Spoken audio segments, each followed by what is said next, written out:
30 seconds.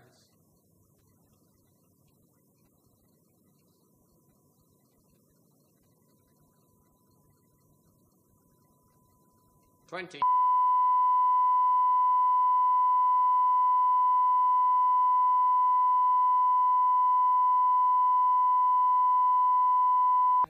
9, 8, 7, 6, 5, 4, 3.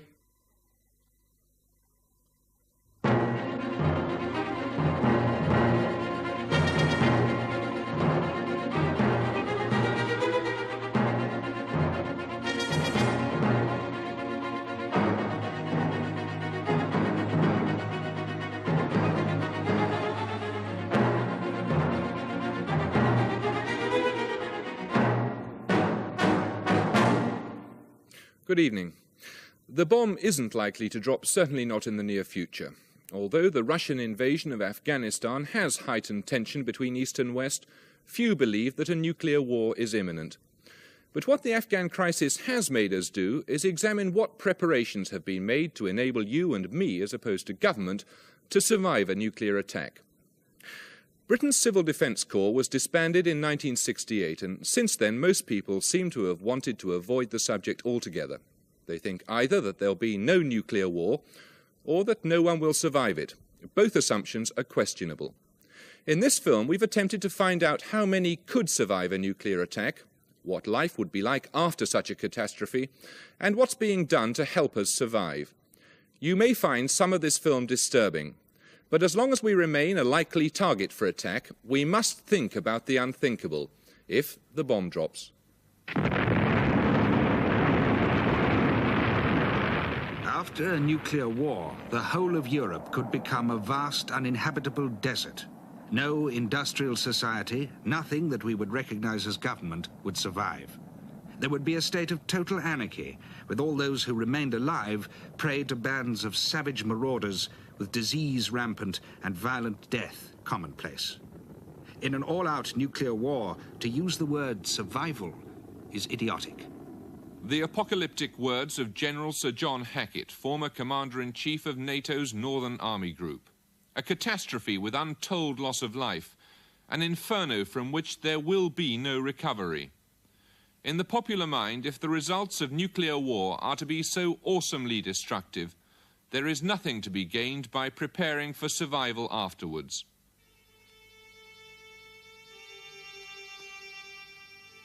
For 12 years, civil defence equipment has lain in warehouses gathering dust. So too have fresh thoughts about our survival.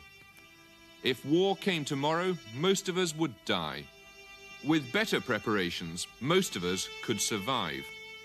If people were adequately informed and could take adequate preparations, I think you could reduce your casualty level to about 30%. In other words, we'd have something like 65–70% survivors. And it's those people that we've got to do something about. And that's the whole raison d'etre for civil defence. It's no good having weapons to fight for the freedom of the West.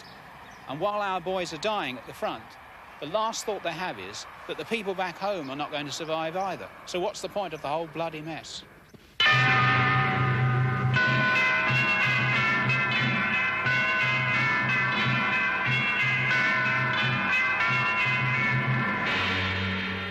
The belief that the next war will be the last one isn't new.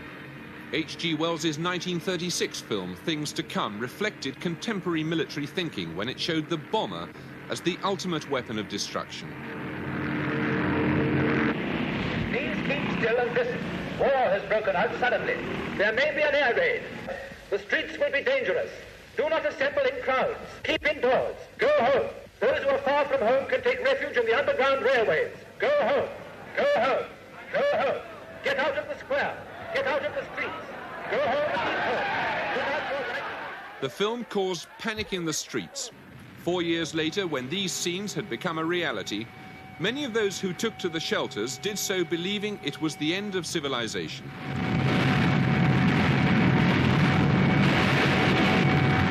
They were wrong. So too was the belief that such powerful weapons could so frighten politicians that war could be prevented.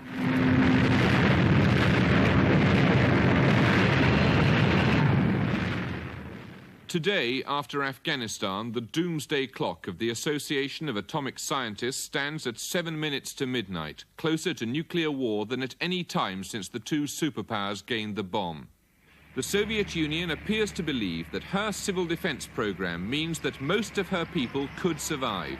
It's yet another undermining of the delicate balance of terror, known as mutually assured destruction. It seems that the Russians do not accept at least the mutual part of assured destruction. Because what mutual assured destruction meant as a theory was that you, in a sense, bared your breast to the enemy. You took no defensive measures. You accepted the fact that you remained absolutely vulnerable to his attack. And then there would be an element of stability, because if he had enough weapons to attack you being vulnerable and you had enough weapons to attack him being vulnerable, there was a deterrent mechanism at work. The trouble is that the Russians didn't seem to accept this part of the doctrine, and so they have developed a substantial civil defense program.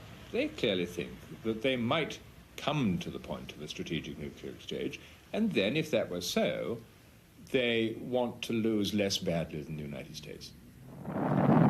Today, the nuclear arsenals are bigger than they've ever been, an average of 3 tons of high explosive for every man, woman and child on Earth. Many would agree that the greater the number of weapons, the greater the chance of their being used. In a small, overcrowded island like ours, is there any point in trying to protect ourselves? How many of the missiles might be targeted on Britain? So I think that they would be looking at something like as high as 200 targets in the United Kingdom, and perhaps allocating nearly as many as 400 weapons to the destruction of those targets, given that they won't all go off or work. So, I mean, if I took a map of the United Kingdom and I put pins in for all the military targets, which I think they would be interested in, there would not be many parts of the United Kingdom which would not have pins in them. On August the 6th, 1945, an American plane dropped a bomb called Little Boy on the city of Hiroshima. Even now, people are dying from the after effects of that explosion. Today, weapons are 1,000 times more powerful.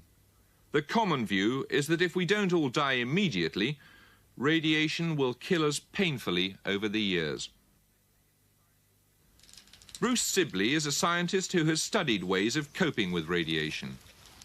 I can tell you that all of the data in the last 3 decades convinces me that although there will be catastrophic damage in the cities and that millions of people will die as a result of the initial effects of the weapon and the initial radiation, long-term wise, over the decades that we have to survive and build a new society, people will be able to grow food on contaminated land and monitor it carefully and keep that level down that goes into the bodies and minimise the number of deaths that will occur over the decades as regards increases in leukemia, cancer and genetic births and things like this. I mean, the sort of proportions we're talking about are rather similar to what we live with every day of our lives in peacetime. We don't worry about deaths on the road. We don't appear to worry about deaths on the road. We don't appear to worry about accidents in the hospitals, that cases coming into the hospitals, people being killed in work, people who are dying in hospital from smoking. All of these statistics we live with every day of our lives. And yet once we start to talk about nuclear war casualties in the aftermath point, where people are eating contaminated food with radioactivity in it, we start getting very excited because a scientist might say, well, 200 people out of 1 million who have eaten crops that are contaminated may die of leukemia. These are the facts of nuclear war life being exchanged for the facts that we live with today in peacetime. Misers Bluff, Arizona. The American Boeing Corporation simulates a nuclear explosion. The normal assumption is that explosions like this would destroy our highly industrialized society and set us back hundreds of years.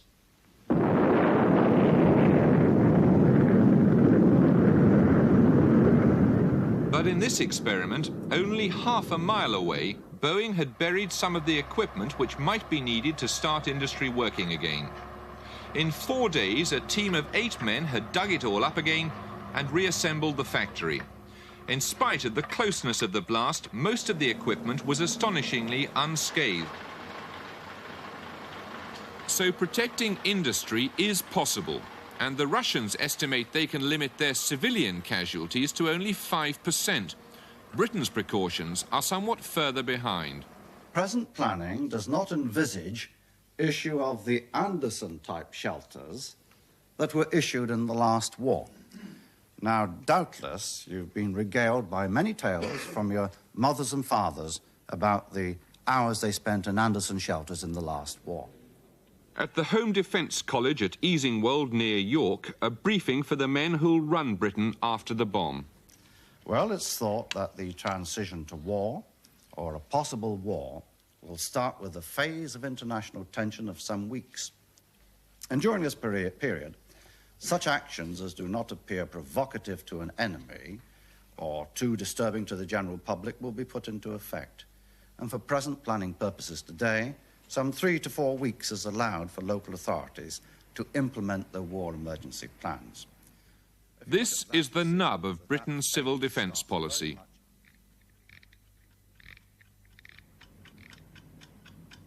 Britain's plans are based on the questionable assumption that there'll be at least 3 or 4 weeks' warning of nuclear attack. During that time, the government intends to print and distribute this booklet to every home in the country. But while the planners are banking on 3 weeks' warning of nuclear attack, Her Majesty's Stationery Office say it'll take at least 4 weeks just to print the booklet. If you're basing your planning on an assumption that you will get 3 weeks' warning, I think that's a grave mistake. I mean, I think that given the readiness of modern weapons, for example, one could imagine a nuclear exchange taking place within 48 or 72 hours. It certainly isn't going to take more than 48 to 72 hours to start the Soviet divisions in East Germany rolling westwards.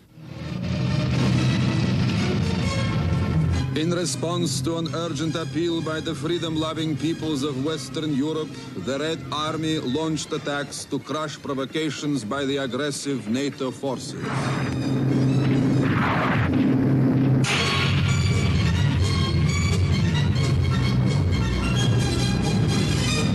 By the second day, fraternal forces of the Warsaw Pact, having liberated large areas of West Germany, surged across the River Rhine.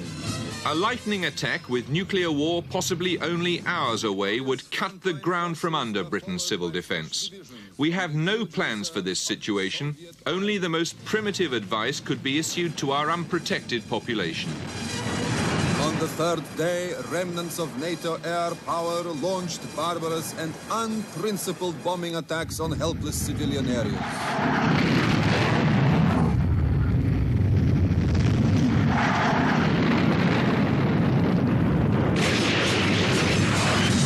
Defeated on all fronts, the imperialists treacherously launched atomic weapons. The socialist camp was reluctantly forced to respond with weapons of huge destructive power.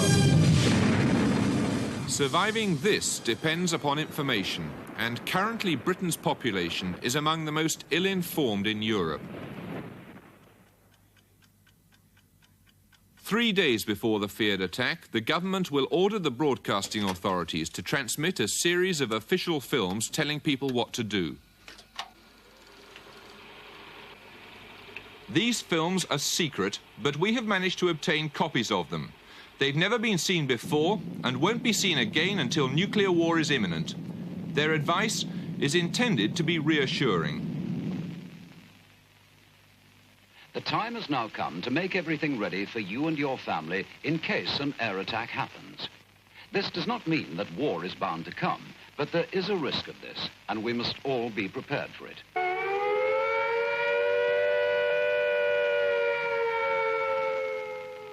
When you hear the attack warning, you and your family must take cover at once.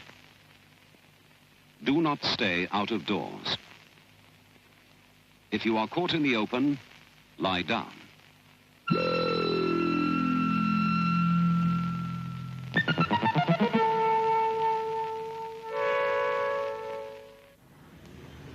Since it's official policy to inform people only when war is imminent, it's reasonable to ask what Armed with this ignorance, people would expect to do. What would you do if you heard a warning? I don't know. Run for it. Honestly, I don't know. I'd be totally unprepared. Would you know what to do if you heard siren sound? Get out of it. What would you do? If I was here, I'd go home and get my kids. And what would you do then? Drive out in the countryside somewhere. Waste of time, isn't it? Going anywhere. You've had it, ain't you? Had it, ain't you? Would you take any preparations at all? Well, what preparation you got? You've had it, ain't you? You've had it, ain't you? No good messing about, is it? You've had it, ain't you?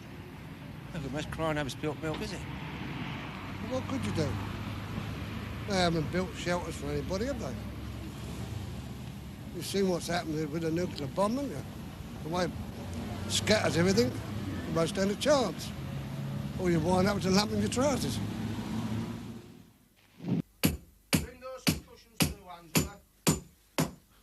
The advice to stay at home is followed by instructions on how to make a fallout shelter. Here, more cracks begin to appear in Britain's civil defence theories. We asked a Yorkshire family to build a fallout shelter following the government-recommended design.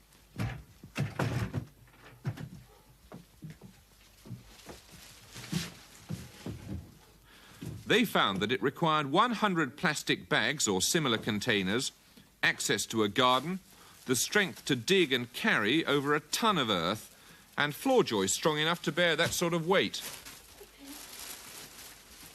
They and every other family are also advised to buy and take with them enough food to last a fortnight, assuming the shops could meet that sort of sudden demand.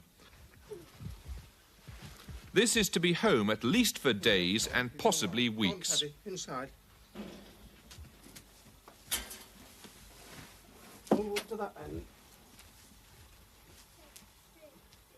Do you really think it's wise to bring the dog in with you?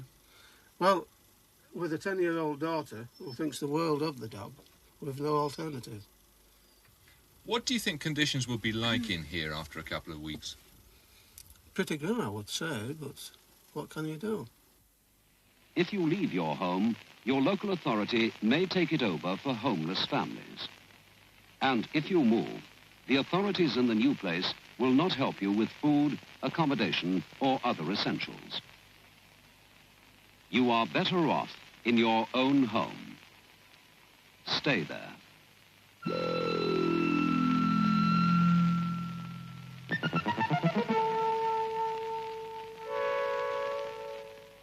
I would call it neglect and die in its present form, because I don't think anyone could survive in the cities in makeshift shelters.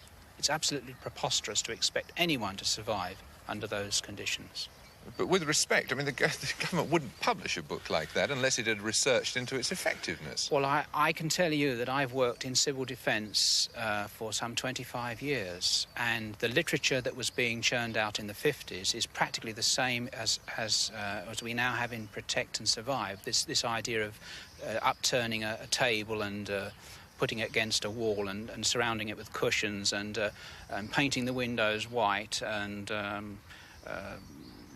bringing in enough food to last for a fortnight into the room so that you can live in this room for a fortnight. I mean, good heavens, if this building is in the target area and it's shattered, broken in some way, then the fallout dust, which comes down immediately after the explosion in high levels, very heavy dust, the initial stuff that comes down, this will be very, very highly radioactive.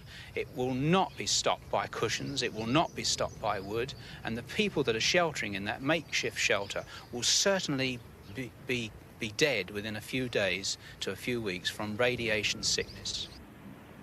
On the outskirts of Geneva, the house of Monsieur Marcel Guy. There's nothing special about Monsieur Guy or about his house. It happens to have a fallout shelter in the basement, but then so does every Swiss home built since 1960. Without getting out, we would stay 14 days in the shelters. And have you got food supplies in there sufficient for 14 days? Yes. As you can see.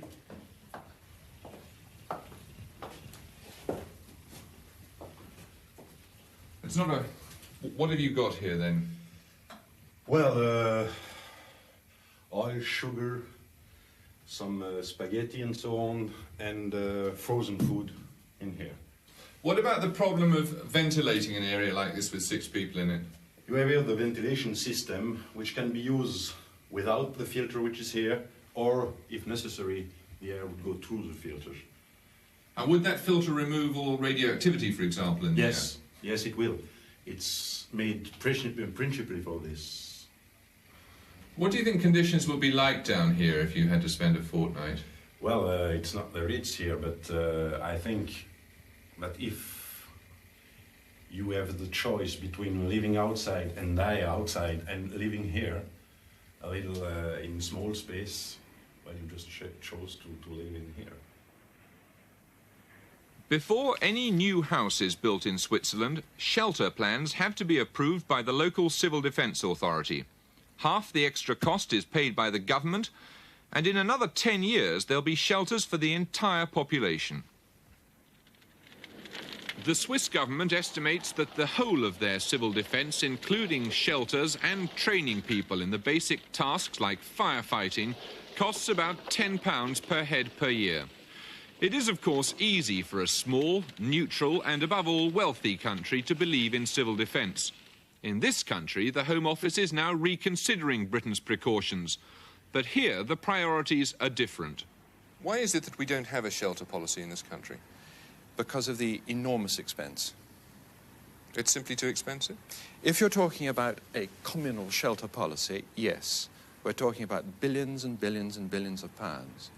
The amount at the beginning of when I took office spent a year was £19.8 million. And that had been going up in real terms. Staying the same in real terms. The total amount had been going up. But that's less than 50 pence per head of the population, isn't it? If you say so, yes. Well, was it your feeling that that was an adequate figure? Well, it was adequate for the threat that existed at the time. It isn't easy, you know, I think, to have to go to Parliament and have to come to the country and try to provide answers to very difficult questions. But because we believe that this has got to be done, we've embarked on this review. If you've embarked upon the review, is that some indication that the government may be prepared to substantially increase the amount of money that's spent on civil defence? This is what we've got to look at when we've had a look at the options which come out of the review. But at any event, we are likely to be talking in terms of increased expenditure, aren't we? I'm not going to burn any boats in answer to that question at the present time.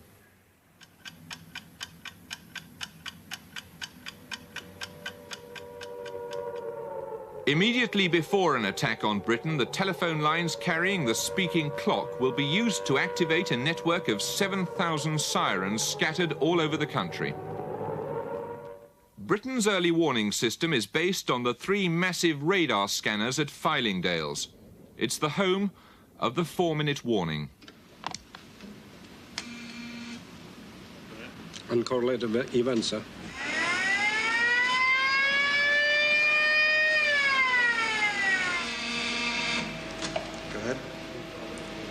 Okay, right confirmed.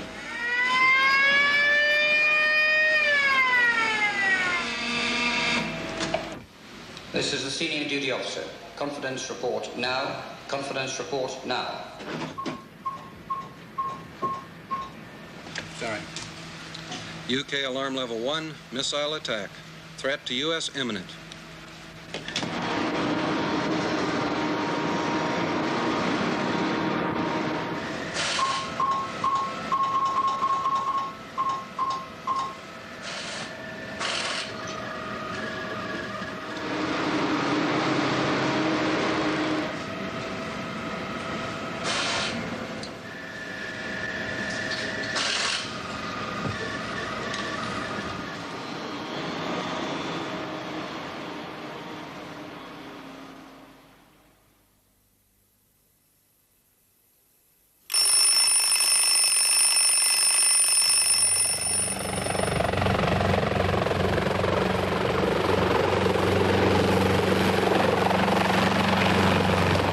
Megaton bomb exploded 7,000 feet above the House of Commons would create a fireball over a mile across, over Piccadilly Circus, Trafalgar Square, the very heart of London.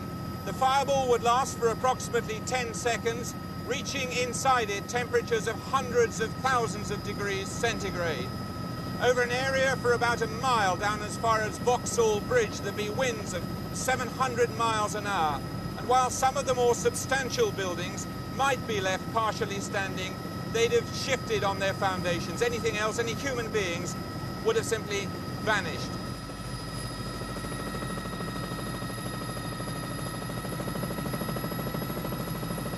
Over the entire centre of London, Oxford Street, Park Lane, Mayfair, Kensington, Camden Town, up as far as the borders of Hampstead, down here on the river over Chelsea and Fulham, because of the intense change in pressure, houses would simply explode, people would disappear. The blast would reach Battersea Bridge within 11 seconds with winds of 180 miles an hour. Out as far as 7 miles, that's down through Putney, Hammersmith, Barnes, as far as Kew Bridge, houses would have their roofs ripped off, doors and windows would be blown in, anybody caught in the open would be blown over, their body covered with blistering second-degree burns. Oh, don't leave me! Take her away. Oh, please! Oh, no, I don't want to! Take her away, we're going to help her. Oh, please don't leave me! Please don't leave! No, I don't want to go! I don't want to go! Oh, don't leave me! Should major centres of population be hit, the scenes of suffering and devastation will be appalling. Rescuers will only be able to work when there is no threat of radioactive fallout. No one can guess how long it'll be before normal life resumes. But some form of government will survive.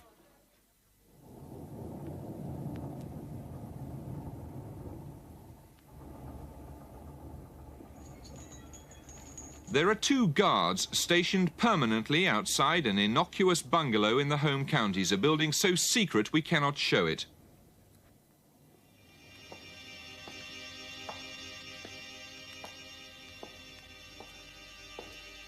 Inside, deep underground, is the seat of government for all of Greater London.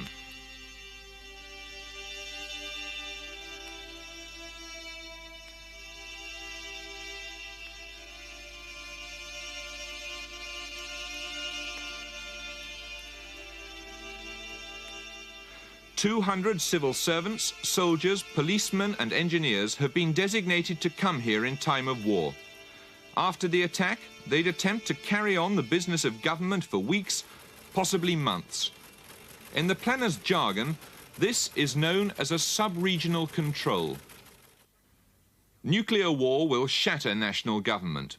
Then the highest level of government will be in the 17 so-called sub-regions in England and Wales, 3 in Scotland and 1 in Northern Ireland. It's hoped later to merge England and Wales into 10 regions, each under the control of a cabinet minister. But however neat the scheme, 2 of these secret headquarters aren't yet built, and in North Wales the Home Office hasn't even found a site around which to plan. In the existing sub-regional bunkers, government will be one man. This is the only private accommodation in the place, an iron bed, a desk, a telephone. It's the office of the man who'll be known as the Commissioner. He'll be a junior minister, someone of the rank of Timothy Raisin or Reg Prentice.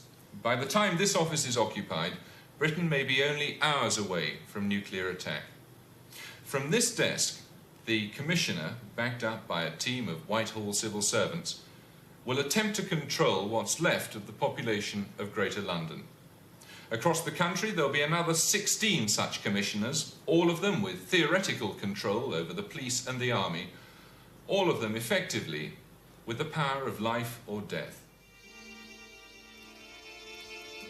For weeks, the 200 civil servants will have to remain in the sub-regional control, working as best they can. While they'll be provided with the basic necessities, a bed and food, they'll be expected to work in the full knowledge that their families on the surface have only the protection afforded them by their hastily homemade shelters. The situation there has been made the more difficult because of those folk who have ignored government requests to stay in their homes and who have flooded into the county. But central government plans may be wildly optimistic. In the early stages after nuclear attack, the highest level of government may be at no more than local authority level. In the Humberside County Council bunker just outside Hull, local government, police and fire officers, soldiers and ladies from the WRVS are briefed by the chief executive, in wartime known as the controller. Today, down here, there's a war going on. Because of the way in which the government have played down things, people haven't purchased food for 14 days, and I guess that it's probably not more than 25% of the population have got their 14-day supplies. The food shops are stripped. We're trying to get as much food into the county as we can, and we have managed to provision the emergency headquarters and standby points for police and fire. But these, as far as the ordinary people are concerned, it's very tough. Oh my God! Well, it's academic now. Is that Gould District? Have you got a bearing on the bomb that's dropped near Hull? You have? 81 degrees, fine, thank you. Another one, 198. There was more than one surprise in this exercise. In addition to the expected attack on the RAF base at Finningley, there was a second strike against Hull itself, a civilian target, but because of its port, of strategic importance. Volunteer, unpaid scientific advisors are expected to produce information on which decisions can be made. A message from the fire brigade. By the cloud formation, it's about a 1 megaton size bomb. Ground burst, Mr.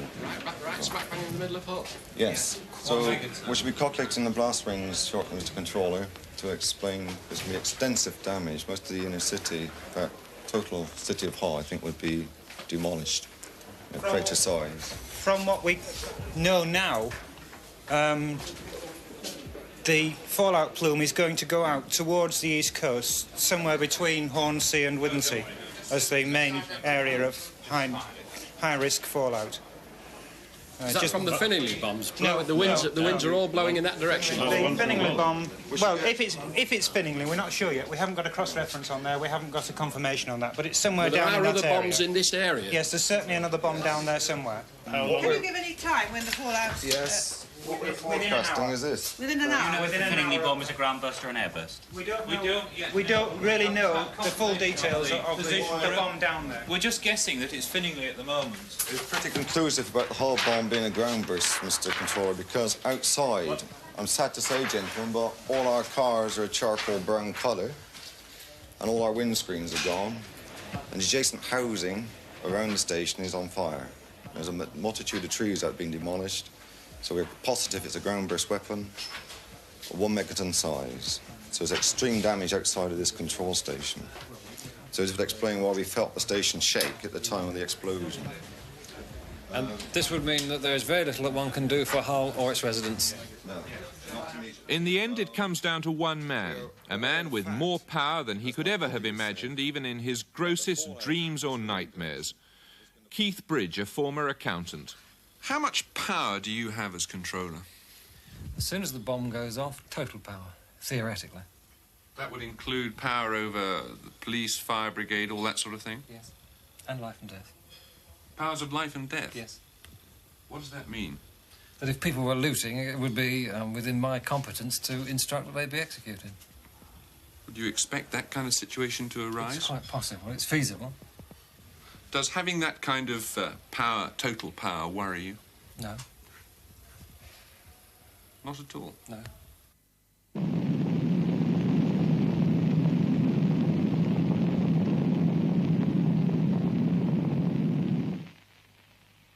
If anyone dies while you are kept in your fallout room, move the body to another room in the house.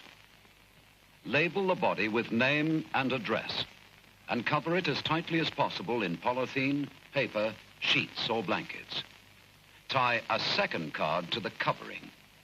The radio will advise you what to do about taking the body away for burial.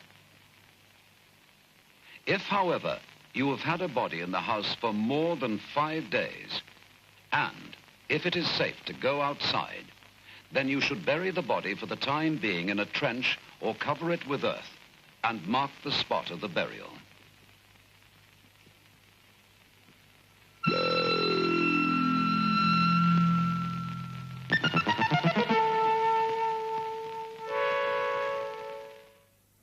remember that we started off with a population of 130. In the exercise at Hull, it's now supposed to be 14 days since the attack. Of course, the problem with the dead is quite a serious one, and as we're moving into the urban areas, then of course we are opening up quite a lot of places where, in fact, we're finding various bodies. What we are doing is that we are running a system of collection, and anybody, indeed, who has relatives or friends who are dead, then what we would ask them to do is to place them at the side of the roads that we've cleared, and twice a day we are making a collection round and then disposing of those bodies in mass graves. By now, law and order would be a serious problem.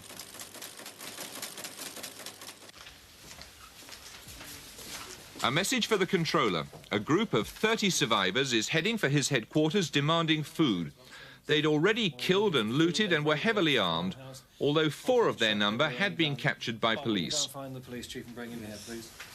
I was concerned before, you know, when the police chief gave his report. He seemed a bit too confident to me about law and order. I thought the situation was probably not as steady as we were given to believe. You know, and this is typical of the sort of thing that can blow up at any time. Will he be in a position to head him off? Well, we must ask the police to try and head them off. We're using the military if they can. This building must be secured so that nobody can get in here and make a thundering nuisance of themselves. I think you've got to be quite draconian in whatever punishments you choose to mete out, sir, and that may mean the ultimate sanction at the end of the day. You'll have to be advised by the police on that. Will you come here, please, Chief? Have you seen this note? Yes. You've got a copy of it. Can you tell us give us your advice, please, as to the way in which we ought to respond? Yes, so if these men, obviously we were going to involve the army with this if we possibly can, because if it means using weapons, I'd rather the army personnel use the weapons in the first instance than we have to do. Well, Mr. Bridge, how many army personnel have we got in this vicinity? I mean... Well, you must ask the Major that, sir, because they have other duties than looking after us, I think. Well, that's what I would have thought. But surely, Chairman, this is an emergency situation. It is indeed. We've got to utilise what we have on the ground at this moment in time. And will you make sure that sufficient of your men are armed so that, if need be, they can take a sanction to themselves? I take it, Chairman, that the army, of course, will be alerted as well to this. But, of course, this could escalate. Unless we stop it now, this could escalate, and these 30 we can find to be a larger group by the time they get to Warren, because obviously survival is the big thing in their mind. No, I would be grateful if you get on with it. Would you liaise with the army? Certainly. Thank you. What about the 4 that have been arrested, effectively? The police will sort that out, and they will come back to me in due season. But I suspect that the conclusion will be, since that we have no effective means of restraining people in this situation, subject to the views of the emergency committee, I think we may impose the ultimate sanction at the end of the day. Could I ask them? Yes. Each emergency control is equipped with its own radio station maintained by the BBC. After the war, the BBC would become WTBS, Wartime Broadcasting Service. Its job, and the job of all the media, to act as an arm of government. Controller for Humberside, Keith Bridge. I'm speaking from the county's main headquarters at Warren. This is an official broadcast, and I will be telling you what you must do in the days ahead. Among the many dangers now facing us are rumour and panic. We can and we will survive, but only if you listen to these instructions and follow them to the letter. First of all, the war is over. There will be no more bombs. How difficult a position would it be for you to be in your shelter here and know that your family were outside? Very difficult indeed. I should have very divided loyalties. Which way would you jump? I can't possibly answer that until the situation arises. Theoretically, I should have no problems. I should be here. Would you envisage it as a problem as regards other staff? Oh, yes. Without doubt. What do you think would happen? That many of them wouldn't be here. I think we can take some credit here for the issue. So even well-prepared local authorities like Humberside might find themselves unable to cope. The highest level of organisation then might be at no more than street or parish. And here there are hardly any plans and no government money available. The Home Office is relying on volunteers taking as their model the warning organisation, the Royal Observer Corps. You are, in fact, mobilising 10,000 people, although you've only got a permanent cadre of 70 full-time officers. I think this is the way to go about arranging our civil defence, at least in time of peace. But in time of war, it may be too late. Well, it's when the unthinkable moment may happen, when a nuclear onset may come, that it is then possible to get those who are volunteers to spring into full-time action. And let's face it, we've seen this happen before, and it can happen again. This is the lightweight survey radiac instrument to measure the radiation. So in the end, each local community will have to help itself.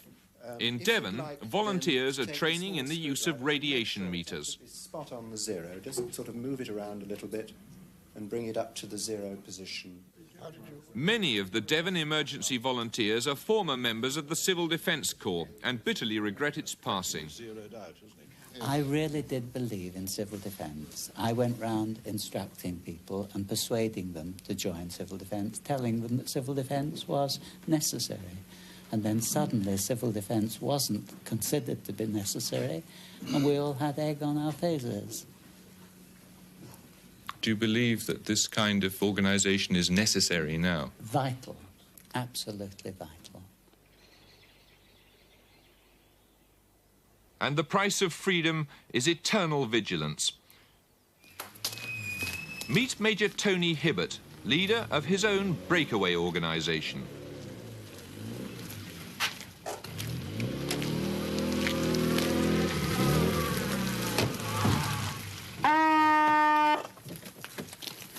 It may not look like a World War III battlefield, but today Major Hibbert, Dick, George, Amanda and Margaret are preparing for a radiation cloud hitting a nearby hamlet.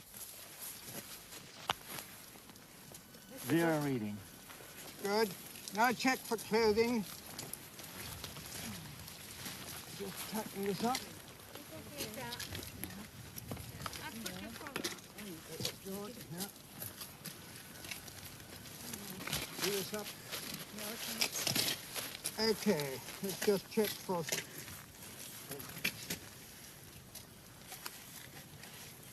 We're getting a reading, a positive reading, fallout arrival, check time, fallout arrival 12:25. Dick, I want you to fire the maroons now, please.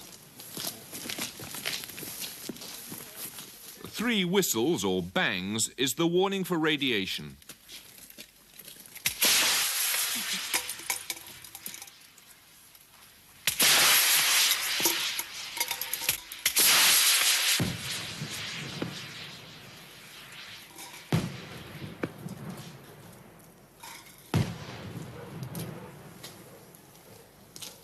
Radiation alert!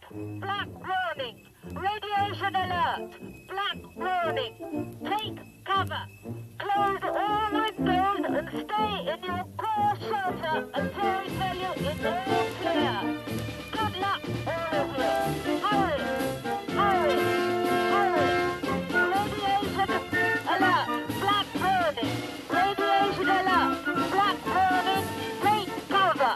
Close all windows and stay in your core shelter until we tell you it's all clear. If this looks funny now, remember, after an attack, it may be all we have. Gently does it, Miranda. Good luck to both of you.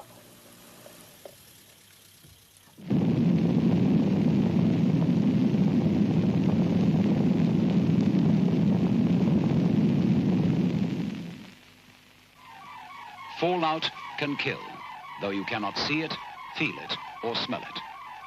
There is danger outside, so don't go outside. Stay in your fallout room until you are told it is safe to come out.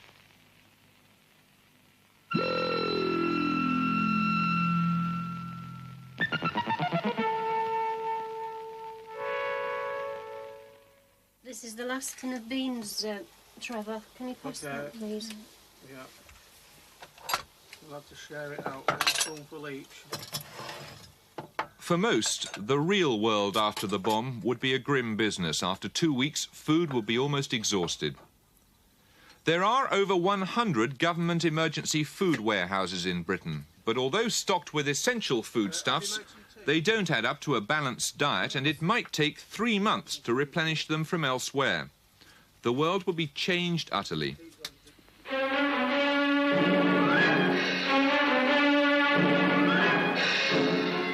In spite of the belief that mass bombing would make war impossible, or that it would end civilization, by the time the Second World War began, there was a full-scale national organization dedicated to civil defense. No time now for asking what to do, where to go. No time now for further training and organization. The hour of trial is upon us. 40 years later, we are far worse off. Today, civil defence in Britain is little more than a pile of paper. There is no national civil defence force, no evacuation plan, no civilian shelters, inadequate food stocks, general unpreparedness, and a feeling that civil defence is simply too expensive. If war were to break out between NATO and the Warsaw Pact, Britain would certainly be a target. The government is currently considering plans to spend £5,000 million developing new ways of delivering nuclear weapons to the enemy. Last year we spent 20 million protecting the population in whose name the missiles would be fired.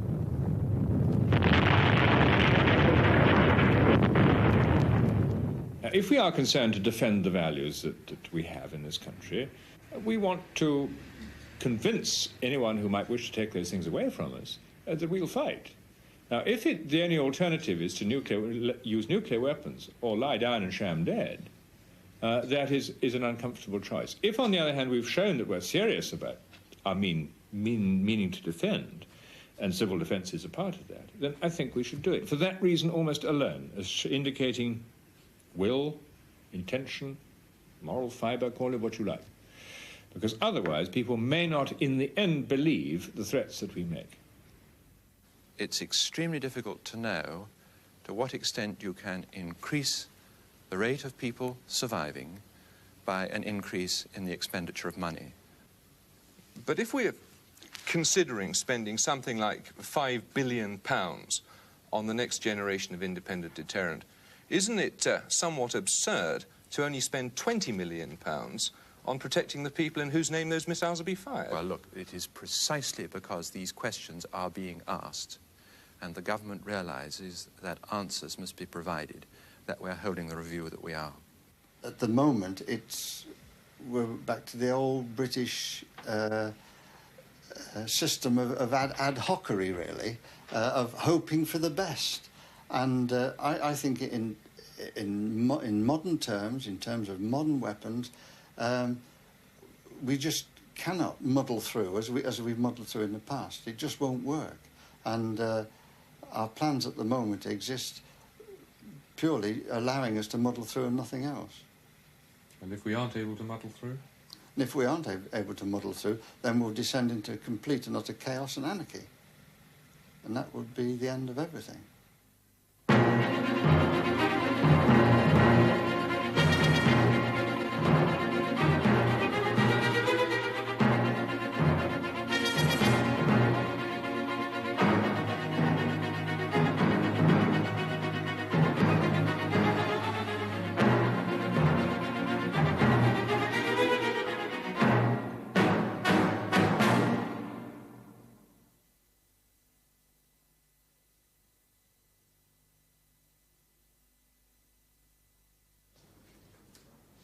Send everyone to bed happy, won't it?